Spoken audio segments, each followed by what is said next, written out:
Guys इस video में हम कंटिन्यू करते हैं harvesting. Harvesting of a crop is an important task. तो हार्वेस्टिंग क्या हो गया, एक बहुत ज़्यादा इंपॉर्टेंट टास्क है। अब क्या है हार्वेस्टिंग, मैं आपको बताती हूँ।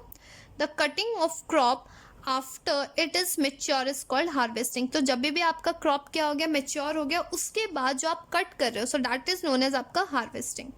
इन harvesting the crops are pulled out और cut close to the ground. या तो हार्वेस्टिंग में क्या होता है, या तो आपने क्रॉप को पुल आउट कर लिया या फिर कट किया बिल्कुल close to the ground. It usually takes 3 to 4 months for a cereal crop to mature. तो यहाँ पे आपको क्वेश्चन पहला आ गया आपको हार्वेस्टिंग का डिफाइन करने के लिए। नेक्स्ट आपको बिल्कुल पूछ सकता है कि सीरियल्स को कितना टाइम लगता है क्रॉप को मेच्योर करने के लिए, तो 3 to 4 months। और यहाँ पे ये भी पूछ सकते हैं कि हार्वेस्टिंग कैसी होती है, तो या तो आप बिल्कुल पुल आउट कर दो ग्राउंड से, या तो आप ग्राउंड से काफ़ी ज़्यादा क्लोजली उसे कट आउट कर दो। Harvesting in our country is either done manually और सिकल। जो सिकल मैं आपको पहले फिगर फर्स्ट पेज पे मैंने आपको दिखाया था सिकल क्या होता है, या तो इससे कट कर सकते हो। In harvested crop the grain seeds need to be separated from the shaft। This process is called threshing. तो इस प्रोसेस को क्या कहते हैं बच्चों, थ्रेशिंग कहते हैं। This is carried out with the help of machine called combine, which is the fact harvester as well as a thresher. तो ये कैसे हो रहा है, या तो मशीन से हो रहा है जिसको कंबाइन बोलते हैं, या फिर आपको थ्रेशर, या फिर यहाँ पे फिगर आपको दे रखा है 1.8, ये रहा, इससे आप करते हो। After harvesting sometimes stubs are left in the field. Harvesting के बाद भी कुछ चीज़ें रह जाती है which are burn by farmers. तो फार्मर से क्या कहते हैं, जला देते हैं। Paheli is worried, she knows that it can cause pollution, it may also catch fire and damage the crops lying in the field. तो क्या कह रहा है, एक तो पॉल्यूशन बढ़ाएगा, जब आपको कुछ चीज़ें रह जाती है, जो फार्मर्स कह रहे हैं जो स्टब्स रह जाती है, तो उसको क्या करते हैं, आपको बर्न आउट करते हैं। तो बर्न होने से दो चीज़ें हो रही है, या तो आपको एयर पॉल्यूशन होगा, दूसरा बोल रहा है कि नियर बाई जो फील्ड में जो क्रॉप्स है वो भी डैमेज हो सकते हैं। Farmers with small holding of land do the separation of grains and chaff by winnowing। जिसके पास small area है तो वो क्या करते हैं, उनको मशीन्स लेने की ज़रूरत नहीं है, वो तो फिर हाथ से ही कर सकते हैं या फिर विनोइंग से कर सकते हैं। You have already studied in class 6 के बारे में, ये रहा विनोइंग मशीन, उससे कर सकते हैं। यहाँ पे आपको हार्वेस्ट फेस्टिवल के बारे में थोड़ा सा आपको दे रखा है। बोल रहा है कि 3-4 months के कंटिन्यू काम करने के बाद वो क्या करते हैं, वो आपको सेलिब्रेट करते हैं उस चीज़ को, फेस्टिवल को।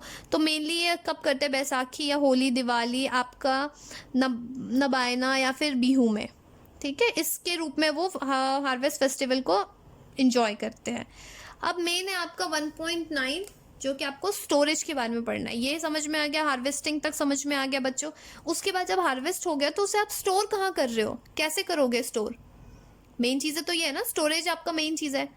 तो storage of produced is an important task. तो स्टोरेज करना बहुत इंपॉर्टेंट टास्क है।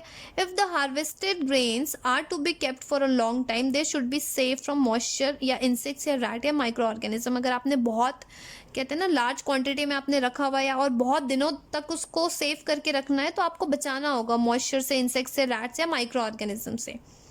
Harvested grains have more moisture. जो हार्वेस्टेड ग्रेन्स होते हैं उनके पास ज़्यादा मॉइस्चर होता है।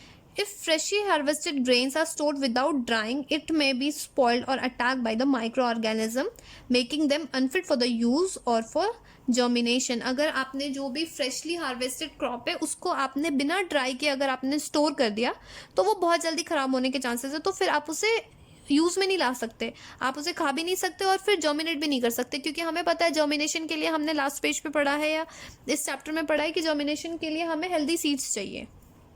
Hence, before storing them, the grains are properly dried in the sun to reduce the moisture in them। तो क्या करते हैं, जब भी स्टोर करने से पहले क्या होता है बच्चों, जो भी आपके ग्रेन्स है या जो भी आपकी यील्ड है उसको क्या करते हैं, हम सन के नीचे उसको ड्राई करते हैं मॉइस्चर को रिमूव करने के लिए। This prevents the attack by insect pest, bacteria and fungi. तो ये क्या करता है, आपको इंसेक्ट से बचाता है, बैक्टीरिया एंड फंजाई से। क्योंकि हमें पता है कि कोई भी माइक्रो ऑर्गेनिज्म जैसे बैक्टीरिया हो गया, फंजाई हो गया, या कुछ भी पेस्ट को भी वहाँ पे तक पहुँचने के लिए उसको फेवरेबल कंडीशन चाहिए, या बैक्टीरिया फंजाई को ग्रो करने के लिए फेवरेबल कंडीशन चाहिए। तो मॉइस्चर उनके लिए बहुत ज़्यादा फेवरेबल कंडीशन होता है। तो इसलिए कहते हैं कि कभी भी मॉइस्चर जब भी आपके क्रॉप में है तो उसको ऐसे हम स्टोर नहीं करना है। यहाँ पे बच्चों farmer store grains in the jute bags और मेटालिक बिन्स, तो वो किस में स्टोर करते हैं? ड्राई करने के बाद, मॉइस्चर को रिमूव करने के बाद, या तो जूट बैग में या फिर मेटालिक बिन्स में। ये आप देखते हो बहुत कॉमन है ये। However, large scale storage of grains is done in silos or granaries to protect them from pests like rats and insects. यहाँ देखिए, ये आपको दिख रहा है स्टोरेज के लिए, ग्रेन्स के स्टोरेज के लिए। तो ये किससे बचाता है आपको? या तो रैट्स या इंसेक्ट्स से बचाने का काम करता है।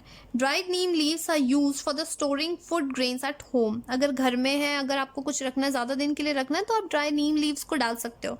For storing large quantities of grain in the big godown, और या फिर specific chemicals treatment are required to protect them from pest and micro organism. या तो आप स्पेशल कोई केमिकल ट्रीटमेंट डाल दो, या फिर आपको जो नीम लीव्स को ड्राई करके भी आप रख सकते हो।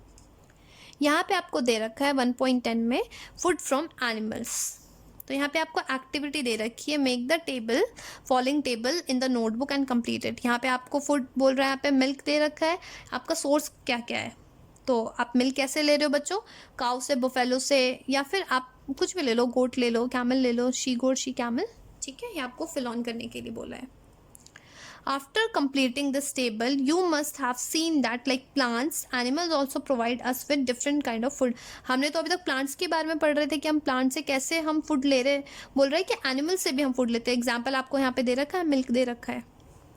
Many people living in the coastal area consume fish as a source part of their diet. तो जो coastal region में रहते हैं तो वो क्या करते हैं? fish ज़्यादा लेते हैं। In the previous classes you have learned about the food that we obtain from plants. हम plant से कौन कौन से food लेते हैं ये हम पहले पढ़ चुके हैं ये सारी चीज़ें। We have just seen that the process of crop production involve the number of steps like selection of seeds, sowing, etc. तो इसमें हमने क्या पढ़ा है? यहाँ पे कौन कौन से स्टेप पहले देखा आपको? सिलेक्शन, सीड का सिलेक्शन होना बहुत ज़्यादा ज़रूरी है कि कैसा ले रहे हैं, बिकॉज वो हेल्दी होना चाहिए। अगर हेल्दी नहीं होगा तो अगर आप सोइंग करोगे तो जितना आपको यील्ड चाहिए वो नहीं मिलेगा आपको। Similarly, the animals reared at the home or in the farms have to be provided with proper food. अगर आप एनिमल से भी अगर कोई फूड ले रहे हो तो उसको भी रेयरिंग एंड केयरिंग बहुत अच्छे से होना चाहिए ताकि आप उनसे प्रॉपर फूड ले सको, ठीक है। और उनको एक प्रॉपर फूड मिलना चाहिए और शेल्टर भी मिलना चाहिए एंड केयर भी मिलना चाहिए, तभी आप उनसे जो भी आप फूड लोगे या रिटर्न में आप जो भी चीज़ें ले रहे हो उनसे, या तो एग ले रहे हो या चिकन खा रहे हो या मटन खा रहे हो, वो आपके लिए हेल्दी होगा। When this is done on the large scale, it is called animal husbandry. अगर इसी चीज़ को, ये जो सारे steps जो भी मैंने बताया है, अगर इसको large scale में करोगे बच्चों तो इसको हम क्या बोलते हैं? Animal husbandry. यहाँ पे आपको छोटा सा दे रखा है, fish is good for health. We get cod liver oil from fish which is rich in vitamin D. ठीक है, तो बच्चों चैप्टर यहीं ख़त्म होता है। अगर आपको चैप्टर अच्छा लगा हो, समझ में आया हो ईजिली, तो आप लाइक करें, शेयर करें, सब्सक्राइब करें, अपने दोस्तों को ज़्यादा फॉरवर्ड करें इसे।